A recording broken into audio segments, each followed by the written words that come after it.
पंडित जी थे जो कि बहुत ही धार्मिक प्रवृत्ति के थे और वे गांव के मंदिर में रहा करते थे।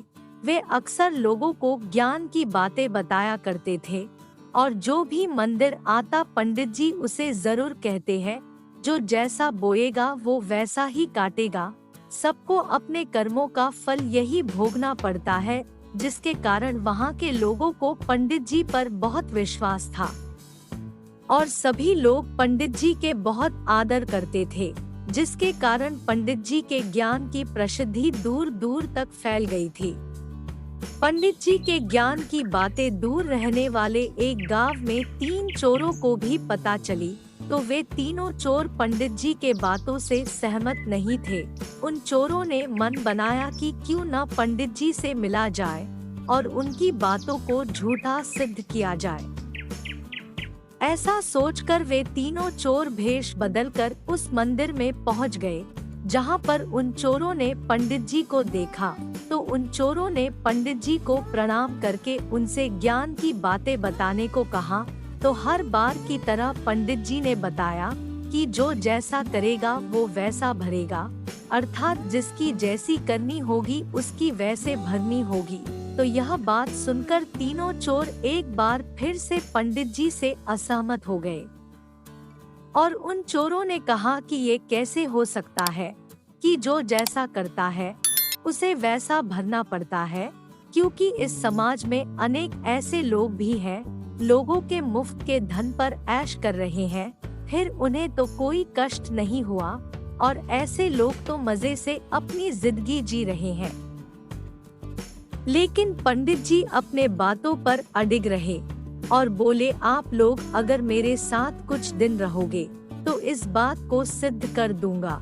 तो तीनों चोर हंसी खुशी पंडित जी के साथ कुछ दिनों के लिए रहने को तैयार हो गए। तो इसके बाद पंडित जी ने मंदिर के पीछे खाली पड़े खेत को 3 हिस्सों में बांट दिया और बोला, आज से आप लोग इस खेतों में खेती करेंगे और जैसा मैं कहूँगा वैसा ही आप लोग करना। तो तीनों चोरों ने हामी भर दी। इसके बाद पंडित जी ने तीनों चोरों को खेती करने के सारे नियम उन चोरों को बता दिए।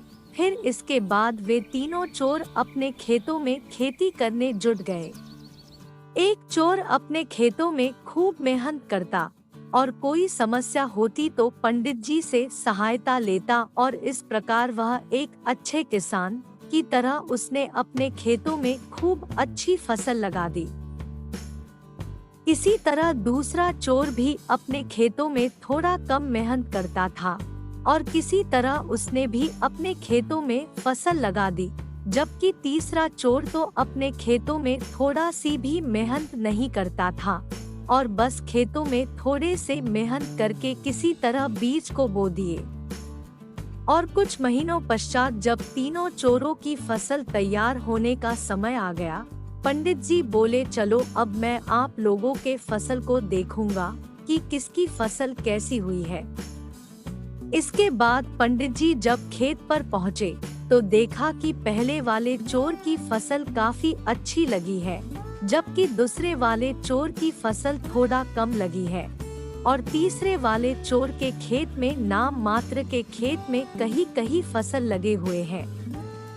जिसको देखकर पंडित जी ने उन तीनों चोरों से कहा, देखो जिसने जैसा किया है उसकी वैसी फसल लगी हुई है, अर्थात जिसने अपने खेत में जितना अच्छा काम किया है उसकी फसल सबसे अच्छी लगी हुई है। इस प्रकार आप तीनों लोग समझ सकते हो कि जो जैसा और जितना मेहनत करेगा उसे वैसा ही उतना अपने मेहनत का फल यानी उसकी फसल तैयार होगी। यानी अब आप लोगों ने जैसा बोया है वैसा ही अब आप अपनी फसल काट सकते हैं। पंडित जी की ये बातें सुनकर उन दोनों चोरों को समझ में आ गया कि पंडित जी सही कह रहे हैं, जबकि तीसरा वाला चोर बोल पड़ा कि पंडित जी आप ही बताइए कि खेती करना मुझे नहीं आता है, इसलिए मेरी फसल अच्छी नहीं हुई होगी।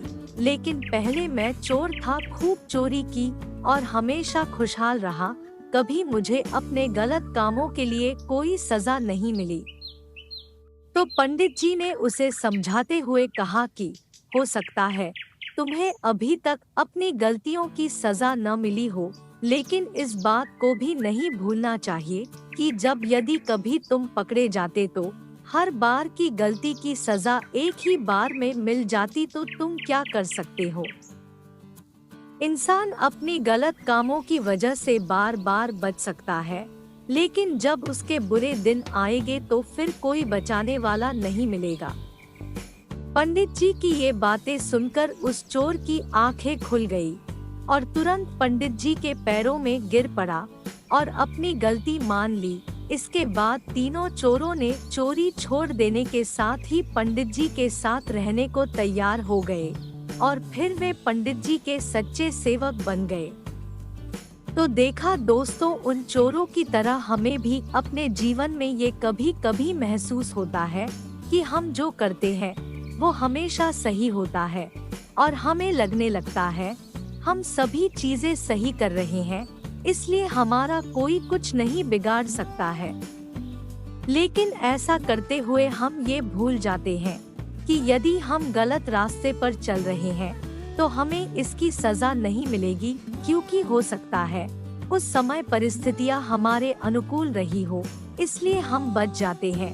लेकिन हमें इस बात का भी ख्याल रखना चाहिए हर दिन हर समय परिस्थितियां हमारे अनुकूल नहीं रह सकती है। ऐसे स्थिति में हमें अपनी की गई गलतियों की सजा मिल सकती है। इसलिए परिस्थितियां चाहे कैसी भी क्यों न हो, हमें कभी भी गलत मार्ग का सहारा नहीं लेना चाहिए, क्योंकि ऐसा करने से हम एक बार दो बार बच सकते हैं, लेकिन बार बार नहीं बच सकते हैं। इसलिए हमें कभी भी गलत मार्ग का अनुसरण कभी नहीं करना चाहिए। इसलिए जैसा कि कहा भी गया है, जैसी करनी वैसी भरनी। तो आप सबको ये कहानी कैसी लगी प्लीज हमें जरूर बताइएगा और इस कहानी को शेयर भी जरूर करें।